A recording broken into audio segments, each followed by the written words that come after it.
Hello, everyone. Welcome to this session, Evidence Action Inside the Accelerator with Kelsey.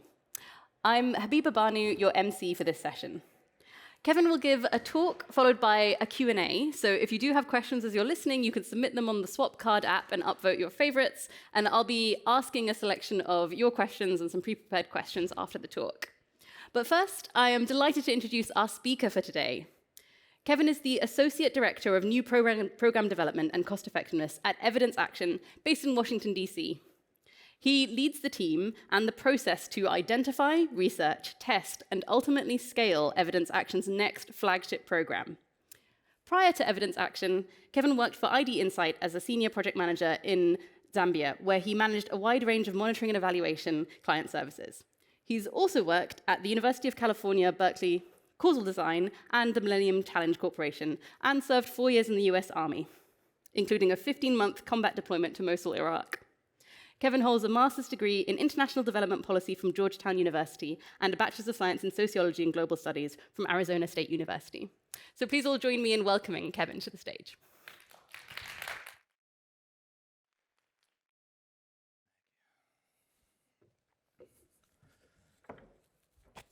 Thank you. Good afternoon. My mic's working okay? All right. I've been well introduced, so I'll skip that part. Thanks for joining. I'm going to talk to you about Evidence Action's Accelerator. First, I want to open up with a question. If you could pick one intervention to implement at scale, what would you choose and why? Think about your answer. How would you make that decision? How would you go from a paper, research, to whittling it down to one idea and scaling that idea? I asked some young, bright folks in Nairobi a couple weeks ago the same question. I got some good answers on conditional cash transfers, an ultra-poor graduation program, good stuff. And I asked this question because this is essentially the Accelerator's question. This is our question to answer. And admittedly, it's a massive question, but that's our starting point. It can be quite daunting, but I like that. That's what excites me about Evidence Action, the Accelerator, and this role that I'm in. So I'm happy to share some of that with you today. So I'll introduce Evidence Action a little bit. This is exactly what we do, or try to do. We scale proven, low-cost interventions that measurably improve the lives of hundreds of millions of people. We operate in 9 countries. We have a deworming program in India, Pakistan, Nigeria, our water program in Kenya, Uganda, Malawi, soon to be India, maternal syphilis program in Liberia, Cameroon, and Zambia. As an organization, we focus on 3 sectors: safe water, health, and nutrition. Those are in line with our programs and our existing strengths and competencies. Importantly, especially important to the Accelerator, we also look at programs that are ready to scale. That is to say, more proven, less experimental, less novel. Something like chlorine or iron, as opposed to, maybe a recently published RCT. Also important for the Accelerator and the organization are these 3 principles. There are 3 things we care about most. We care about a lot of things in the Accelerator when we're trying to scale programs. The 3 things we care about most are the evidence base, that's to say the quantity, the quality, the rigor, the level of consensus, the cost effectiveness, and the potential to scale. We also turned 10 years old this month, so that's great. We got a chance to look back on a decade of impact and came up with some impressive numbers. 515 million people reached, and our deworming program, especially in India, is at great scale. And looking back on 10 years of that program, we estimate that we've unlocked $23 billion in productivity gains from deworming. So turning to the Accelerator. This is our engine for new program development. It's essentially how we take evidence into action. And we do have a sort of investor-type lens. When we're looking at new programs, there are many possibilities, many ideas out there that we could choose to scale. And in the Accelerator and new program development team, my team, our job is to whittle that down. Start very broad, apply our decision-making criteria, our values, indicators for feasibility, the whole nine, to whittle this down. And the opportunity cost of pushing programs through the pipeline is quite high because there's so many ideas. So it would be, in an extreme example, terribly inefficient to look at all the ideas, research all of the ideas all the way through, and then make a decision. We have to, with incomplete information, cut programs out of the pipeline just ruthlessly to get to that one most promising home run win program to scale. And so as a consequence, very few programs make it all the way through the pipeline. And most programs don't get researched all the way through in depth comprehensively. Out of 100 programs, maybe 1 or 2, maybe 3 will make it to the end of the pipeline. Okay, so this is the 6-stage process that we use in the Accelerator to Scale programs. You can find it on our website. It's sort of a simplified version. There's a lot of nuance and details within each of these stages, but this is a good summary. Stage 1, screening. Stage 2, rapid review. Stage 3, deep dive. Stage 4, scope and design. Stage 5, launch. And Stage 6, test at scale. Stage 1, again, we're starting with practically nothing. We know very little about this program. It's something that, we got a paper from, JPAL or IPA, or it's a World Health Organization recommendation, or it's something listed on the Copenhagen Consensus as a best buy in nutrition. And that's as much as we know about it. And we don't want to invest a lot of our time and resources into researching ideas that we ultimately don't want to scale. So stage 1 is literally just 1 day of work. It's a very rapid review of the evidence just to make sure that this is not a non-starter, primarily looking at evidence. Stage 2, for programs that pass stage 1, I should say, and in general, about half of all programs drop out of the pipeline in between each stage, sometimes more depending on, within the stage or not. But stage 2 is a little bit deeper into the evidence. We do, at that point, model cost effectiveness for the first time. A little bit deeper into the evidence, so a few weeks of work. If the program continues to look promising, we'll advance it to stage 3. That's where we take a deep dive. This could be a few months. We look at the evidence in depth. We model cost effectively as best we can. We also look at all the other indicators that are important to us, like what's the actor landscape? Is there a conducive policy landscape in our countries of interest? We identify countries of interest. For programs that make it past that stage, we take it to scope and design. And here it gets a little bit more program dependent. One thing we will do is say, well, stage 4 is essentially like, we have this good idea, it looks good on paper, we think we can implement it, we think it's a fit for us, and stage 5 is launching it at scale. So stage 4 is very key and very large, and that's connecting those two very distant dots. One part of stage 4 is definitely in-country scoping. So you have this good idea, looks good on paper, and you think it might be a fit in Malawi. Well, let's go to Malawi and talk to people. Are other people already implementing this? What does the government say about it? What's the community say about it? We might have 3 countries shortlisted as like target geographies of interest for this particular program. If it continues to look promising, then we'll potentially test it. We could collect some data. We might pilot it if that's what is called for the particular program. It might just be a matter of like more government engagement to get this program ready to scale. And then stage 5, we secure new funding, launch this thing at scale. And stage 6, we use real monitoring data. Everything up to this point has been modeled, right? We haven't implemented really yet at scale. So we'll use real monitoring data from our program and real cost data to plug back into our cost effectiveness analysis and see how cost effective we are. And then determine, scale up, scale down, or what. So end to end, this process is multiple years. Especially if you're stage 5, 6 area, and you're implementing this at scale, it might take 6 months, 12 months to even get the program off the ground into a steady state. And then maybe you want to implement it for 1, 2, maybe 3 years. in stage 6. So the whole process is years long. Stages 1, 2, and 3 is primarily desk-based research. In fact, I'll show you maybe a more simplified version here. Lots of desk-based research and interviews with experts. We have to be somewhat generalist, like on our team, because we're working across 3 sectors. We're not experts in malaria, so if we're looking at a malaria program, we ought to be talking to malaria experts and help inform our understanding of that program. And stage 4, site visits, field activities, and then 5 and 6 launching at scale.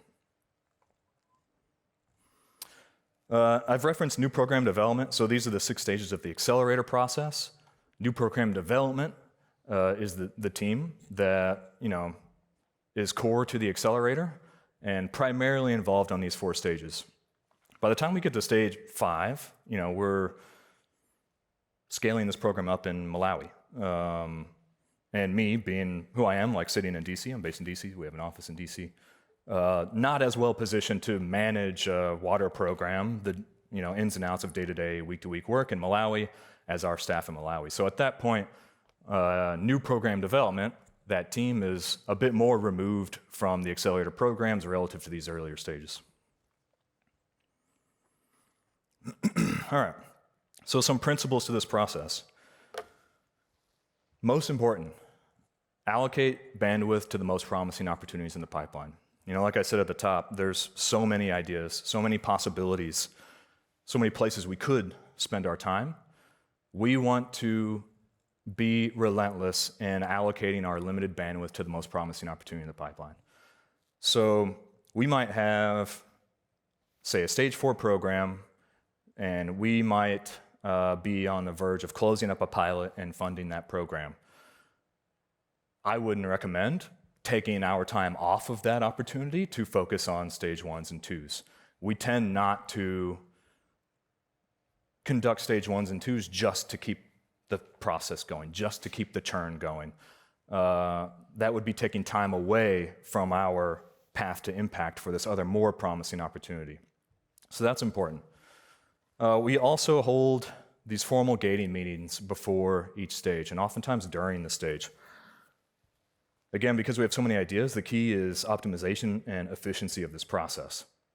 So at each stage, once we're done, let's say a 2-week stage 2 evidence review and cost effectiveness analysis, bring the team together, bring other relevant stakeholders together within evidence action, and have what we call a gating meeting to make a decision. Each of the stages that I showed have a corresponding decision and objective associated with them. So at the end of a stage 2, we'll bring the team together, the relevant team together, and make a decision. Look, this is the information we have on this program. It's very limited information at this point. This is a decision we're trying to make. What do we want to do with this program? Do we want to advance it to stage 3? Do we want to deprioritize it altogether? And then sometimes, a program is not a non-starter, it's not a deal breaker, but it's also not the most promising opportunity in the pipeline. So at that point, we might just put it on hold, just keep it idle, and say, we're not going to work on this now, maybe we'll come back to it later, but we're not going to work on it now because we got to get this other program. This is a very promising bird in hand right now, we got to work on that. Similarly, prioritize decision-relevant information. Like I said, each stage has decisions and objectives associated with it. If we're conducting a stage 2 and trying to make a stage 2 decision, somebody might ask a question like, is this a good fit for Lagos State in Nigeria? That's not relevant to the decision we're trying to make at that stage. It might be relevant later. So hold on to that question. We appreciate your feedback, but right now it's a very more simplified decision we're trying to make. And at that point, we kind of have to, push back on the scope of what we're trying to achieve in these decisions to stay efficient. Act with urgency, have a bias towards action. We have to, if we're ever going to bring evidence into action, we have to accept some level of uncertainty, quite a high level of uncertainty, and be willing to fail in some cases. Early and frequent, but still efficient collaboration. So the new program development team, like I said, we're not experts in everything, and we have, Evidence Action has over 700 staff, I believe now.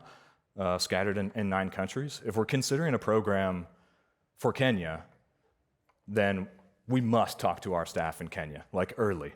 We don't want to bring every idea and workshop every idea with our staff in Kenya, but once we think Kenya might be a good fit, we really ought to get their input and see, hey, this looks good on paper, but is this feasible? Like, you know better than us. Deviate from the process as needed. This is a helpful process, and the first 3 stages are highly standardized because it's mostly research and we've done it so many times. But we deviate as needed, and we often find programs or opportunities that they don't fit quite into this 6-stage process to a T. You have to be willing to deviate, when needed or when appropriate. And lastly, iterate again. This is one of our values at Evidence Action. This process is under constant revision. We're continuously revising this process as we, put more programs through the pipeline and learn how to best do that. Okay. Stand by. So there's one thing I want to talk about, this optimization. Think back to your question, or my question, and your answer of what program you might scale up. How did you arrive at that answer? What are some of the things you care about when you determine that answer? For us, go figure, evidence is quite important for evidence action. And I would suggest that in the grand scheme of things, it doesn't take as much time, to conclude evidence, to basically make a determination on your program's evidence base. All right, so like I said, that 6-stage process could be years long. If we're going to, research the evidence base for that program, it could be a matter of months. And in the grand scheme of a multi-year long timeline, it's relatively less time. I'd also argue that there's a fairly high amount of certainty that you can reach a conclusion on evidence. So as you can imagine, that's like a big win for us to say something we really care about. With certainty, we can reach a conclusion, and with a relatively little amount of time. So that's something obviously we prioritize first in our process. As opposed to, say, government buy-in. When we're launching this program, we have to have government buy-in. By default, it's going to take longer. You're going to have to, first of all, identify a country where you're going to implement this thing. Whereas day 1, week 1, month 1, you may or may not have done that yet. You're going to have to travel to that country. We're talking more time, more effort, more resources. And I would suggest, relative to evidence, say, you're going to have less certainty about this. You can come up with indicators of what a government buy-in looks like. You can definitely come up with indicators and maybe measure that, but I'd say it's not quite, t-test and statistical significance that you get with evidence, not quite as conclusive. And by the time you get to something like, say, attribution, the confidence with which you can attribute our activities specifically to changes and outcomes specifically, by the time you get to that, you have been implementing the program for some time. It's going to be down here in probably the lower right quadrant. You're probably going to have less certainty on that relative to, say, these others, especially if you're not measuring a counterfactual very rigorously.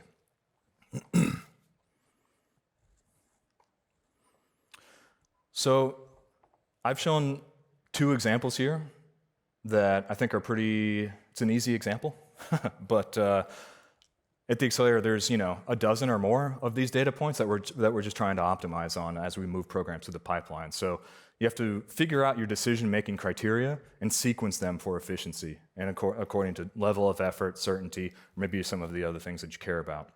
And second, like I said, you got to be comfortable making decisions with incomplete information. Because at some point, we're going to have question marks on government buy-in, but we're still going to move, from stage 2 to 3, and then, within the stage 3, we have some sub-stages. So you need, if you're ever going to take evidence in action, you need to make decisions with incomplete information. The second thing, I want to talk about this process. Really, I've talked a lot about research, but it's only one piece of this process. Again, think back to my question at the top and your answer. And let me ask a follow-up question. If you personally had to hire a team and implement this intervention at scale, would that change your answer? How and why would that change your answer? If I told you we wanted to implement this program in Liberia, would that change your answer? If I told you we wanted to implement this program in Liberia and Nigeria, would that again change your answer? I guess the point I'm trying to make here is that,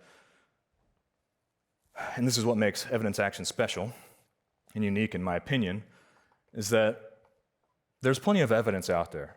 There are lists out there that say these are the most evidence-based, cost-effective things out there. These lists exist. People are doing that. I think far fewer people are taking those lists and implementing them. And when you do that, you have to consider feasibility. It's a very different question, a very different line of work to take that list and the resources you have available to you and try to implement it at scale. So, for example, this is like highly simplified. I just summed it up as feasibility, but and I've touched on a few of these indicators, such as government buy-in.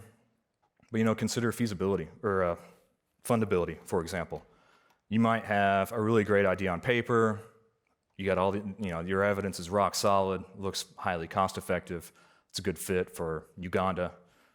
But yeah, no one's going to fund it. No one's willing to fund it. You don't have a program. You don't have cost-effective impact. Or government buy-in, we've talked about that. If the government doesn't champion your program, or they don't have a policy landscape that's conducive to you implementing your program, or the community's not bought into your program, they don't accept or use your product or whatever it is, it's less feasible. You don't have impact. You don't have cost-effective impact. Or, even further, maybe you've checked all the boxes on evidence, cost effectiveness. Maybe you've checked all the boxes on feasibility. You got funding, government buy-in. Everything looks great. But ask yourself, are you or your organization the best positioned entity to implement this relative to others in the space? And I'll use an example.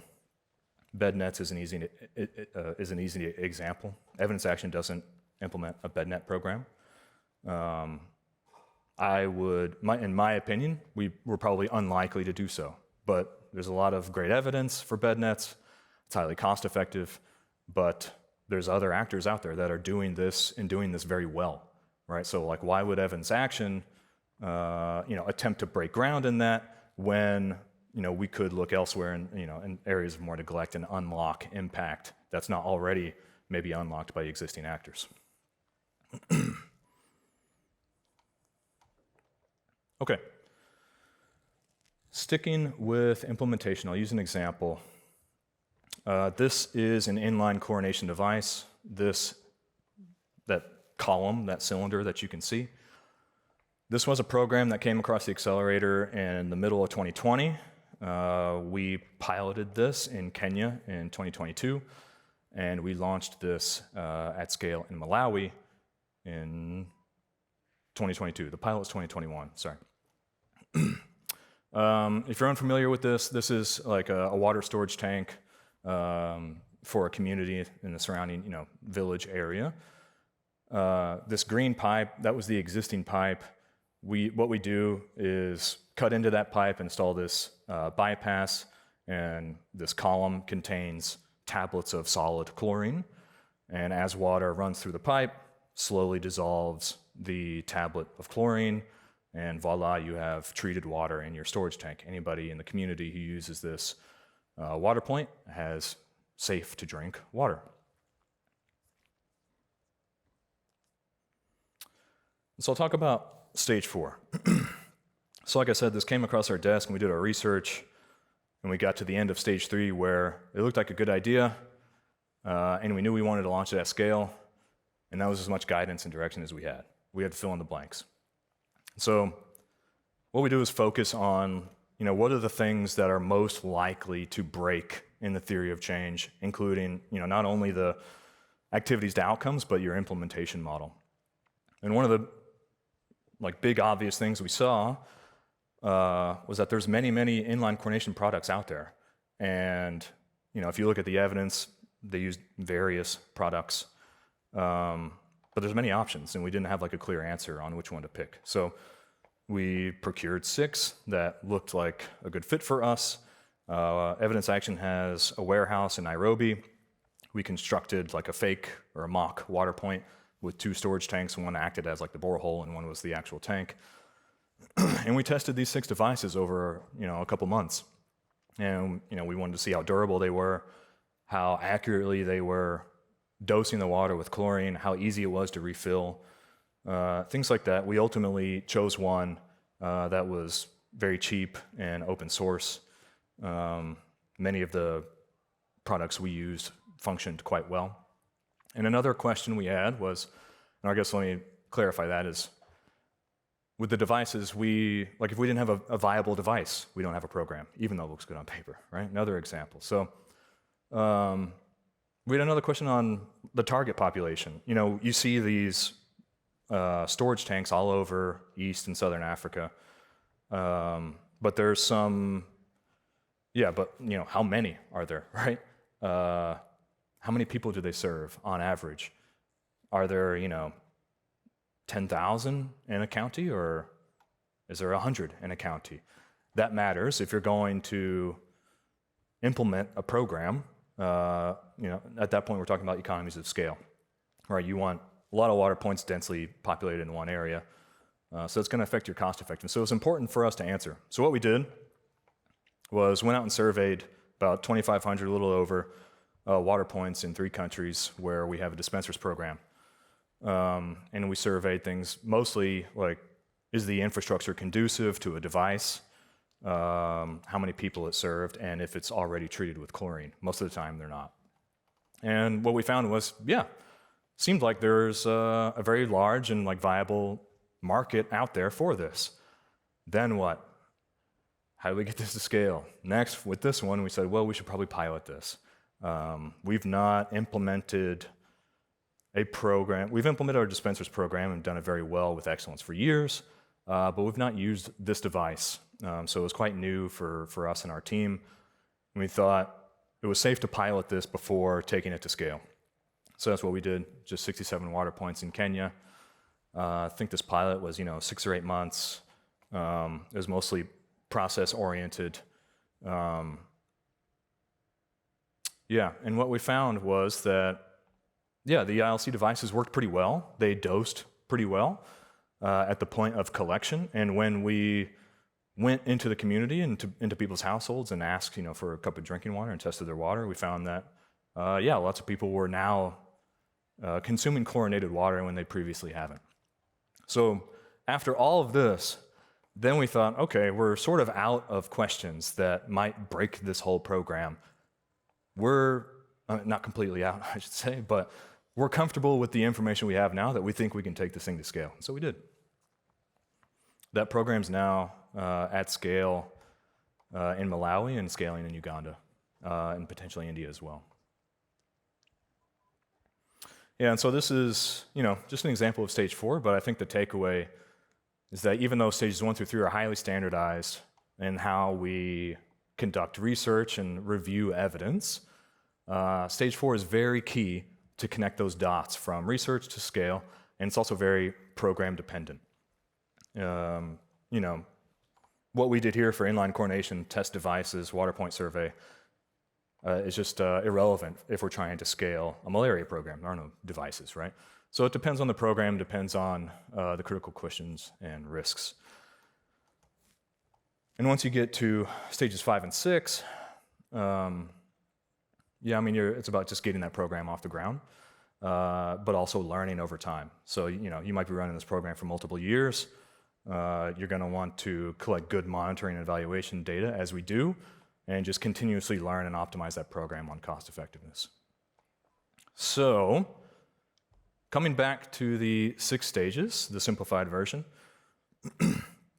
this is sort of how we take evidence into action. You can see primarily desk-based research and due diligence up front, followed by scoping, testing, and ultimately at-scale implementation, evidence into action. So thank you, that's all I got. Happy to take whatever questions you guys have for me.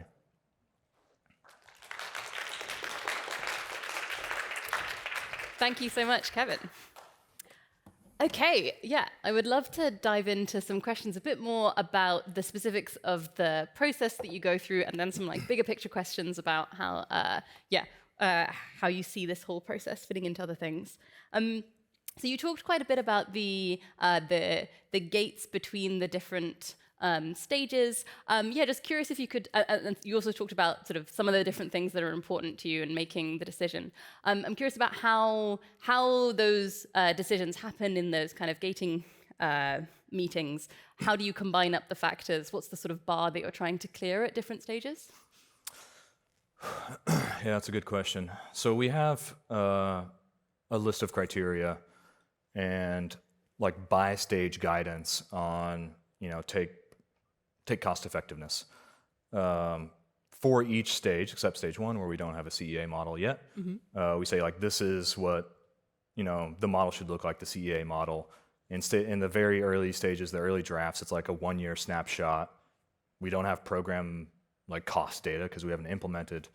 We're using, it's loaded with assumptions and very, very rough. But that's by design. So this is a CEA model, cost effectiveness analysis model. Correct, thank you. But that's by design.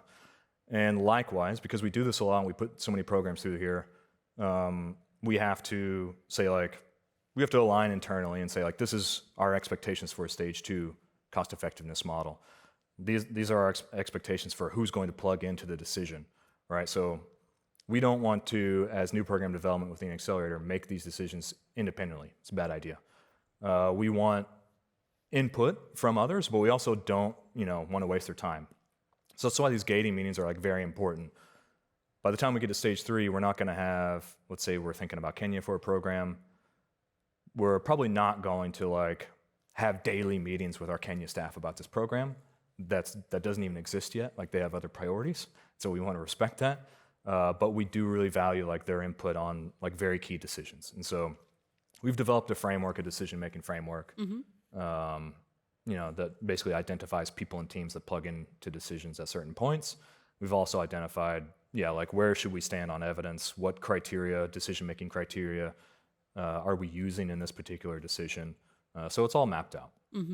And for a couple of those factors particularly, so for cost effectiveness, do you have a comparison that you would make to like your existing programs? Does it have to beat those, or is there some sort of absolute bar that you're looking to see things clear?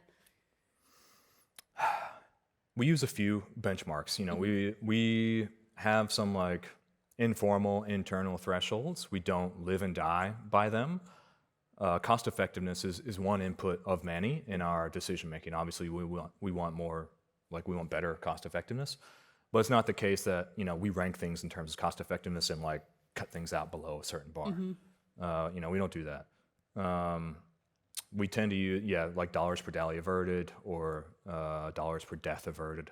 Maybe sometimes we'll use dollars per case averted, case of whatever it is we're talking about. We use various benchmarks and metrics. Okay.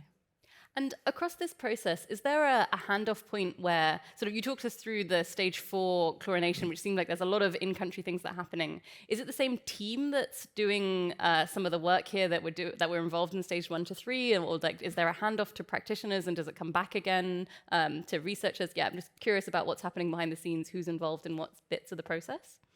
Yeah, good question. The new program development team within the Accelerator process are the ones that, it's the starting point for programs. So we're the ones that will run the stage 1 evidence review. We'll conduct all the work in stage 2, all the work in stage 3.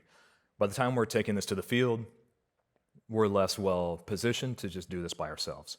The inline chlorination pilot in 2021, I think, our lead researcher, Colin Richardson, and myself, like we can't just pilot this, just me and him. Like we need a lot of extra resources and helps and other teams, such as our country teams in Kenya. So depends on the stage, but MPD is like front loaded on these earlier stages, and then we want feedback from other teams at key decision points.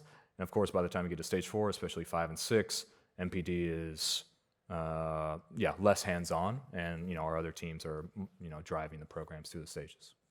And do they tend to absorb it into their current sort of organizational structures? Does it sort of like naturally fall into someone's portfolio, or are you spinning up a new team to own this particular new project, generally speaking? Yeah, a bit of both. Our maternal syphilis program, now called Syphilis Free Start after the 10-year rebranding, was like the first program that Evidence Action has brought to Zambia, right? So they're hiring new people. We didn't have people to, layer on to their work. However, the inline coronation program, we were able to pilot that, I believe, without hiring anybody in Kenya. Definitely the success of inline coronation is thanks to our country teams in East and South Africa. So it depends on if we have resources there or not. Obviously, from the perspective of new program development, I prefer having resources, right? It's much easier. We did this for our iron program as well in India. It's much easier to deliver an iron program, iron supplementation pill, through schools to children when we have a deworming program there that already works at schools. Similar case for inline coronation and on top of dispensers. And do you tend to find that the in-country team who are sort of already doing distribution of something in schools, deworming, and then do they tend to be like excited and very bought into the process of now expanding that to other areas like iron or something like that, or is that sort of does that naturally flow? Is this part of a sort of a stakeholder thing that you have to work on as well as part of your team's work? I hope they're excited. Okay. So. I wouldn't say it's like natural or smooth. I think it's fair to say that the accelerator process can be a bit disruptive to say, especially dispensers, the dispensers program, they've been implementing that for years. They're very good at what they do, and their year is quite predictable unless they're expanding or something's changing. And then along comes the accelerator and says, well, we got this new idea for you, like inline coronation, we want to use your people. You have to be diplomatic about how you approach that. They've been excellent, of course. But yeah, once it clicks that this is the team that's like bringing expansion and growth and new programs, then it turns into excitement. Yeah, it does make me think that this accelerator sort of framework is quite unusual compared to how you might expect another organization to expand or find new projects. So I imagine that the sort of standard thing that people might do is if you have something that's working well, the team who are doing that might see adjacent opportunities or want to expand organically. And this is a much more sort of like deliberative or maybe even starting from a blank sheet of paper or sort of more kind of comprehensive way of finding new approaches. Do you have a sense of what the benefits are of doing it this way versus the sort of organic expansion way? Do you think that there are trade-offs there? Or? Yeah, I mean, the benefits are that we have a lot of influence, and it's maybe putting it lightly, over our own agenda, right? We're not like... Yeah, we look for the idea and then we look for funding to launch this idea. Whereas, maybe more traditionally, like somebody else has the idea and the funding and they're like, do our thing. Yeah. We're going to pay you to do our thing. So the trade-off is obvious that like we have that agency and we can pick and choose. And then as a consequence, we're like more flexible and that's good for us. That's great for us. That's a massive upside. I guess like the downside potentially, and I'm just speculating now, is like the fact that it's untraditional and so unique. It's it's just very unique. Like I don't know like what the appetite or the landscape would be for something like the accelerator elsewhere. Like what the accelerator does, it doesn't exist in very, very many places. Plenty of people like doing the evidence and the lists, but bringing it to action and to implementation is very unique. We've not like really in-depth landscaped like people's appetite for either creating or funding similar models. Yeah. Do you think it would be beneficial if there were other organizations that adopted an approach like this? Definitely. Okay. This is my Bax's model. That makes sense. Definitely, yeah. Yeah, I guess one of the things that it feels like it feels most unusual is as an organization, you could imagine crafting a specialization in a particular area or a particular region. And I think presumably this kind of pushes evidence action to having a wider range of programs and like possibly over a wider geography as well. And do you have a sense of how that works? Is that sort of like is that something that you consider as well about how much the things that you come up with are diversifying your portfolio or spreading your focus? That's a good question. For those in the room familiar with evidence action history, before the Accelerator, there was Beta, and they had like a similar mission to scale new programs. Different strategy, different approach, but similar mission. And they were sector agnostic. They, education, cash transfers. I think one of the lessons learned, and this is before my time, but what I imagine one of the lessons learned for evidence action would be out of that is that it's hard to establish an expertise and be an expert in something when your portfolio is so fragmented sectorally. And so that was part of the 2019 strategy shift in evidence action for Beta Accelerator was to focus on sectors, water, health, and nutrition. Yep. So we tend to do that, and it's been working. There's plenty of burden and ideas in those sectors, and we're building our competencies over time in those things. Yeah, are you still finding that there are more promising areas within those key focus areas? Yes, there's plenty of ideas, that have good evidence and are potentially cost effective. I think, one of the things that really screen out ideas though is just feasibility. Like, can we implement this thing? Can we fund this thing? And some things are fundable and we could implement it feasibly, but maybe it's very expensive or there's political challenge. So there's plenty of ideas. The well is not dry yet. Yeah, that's great. Yeah. It's great to know that there's more things to do. Okay. Are you finding that there are themes about the kinds of things that tend to be great ideas and haven't been turned into practice yet so far? Oof. Tough question. In my opinion, I think there's a lot of untapped opportunity in maternal and newborn health. There's this is where the burden is highest. Yeah. But that's no secret either. There's a lot of actors and funding already directed to that space. I think for evidence action, maybe it's less about theme and it's just about, can we cost effectively deliver this thing? So we have a good idea. Can we somehow innovate or create a unique theory of change that others haven't thought of to deliver this thing cost effectively? So inline coordination, the example I gave, it's chlorine. That's an old idea.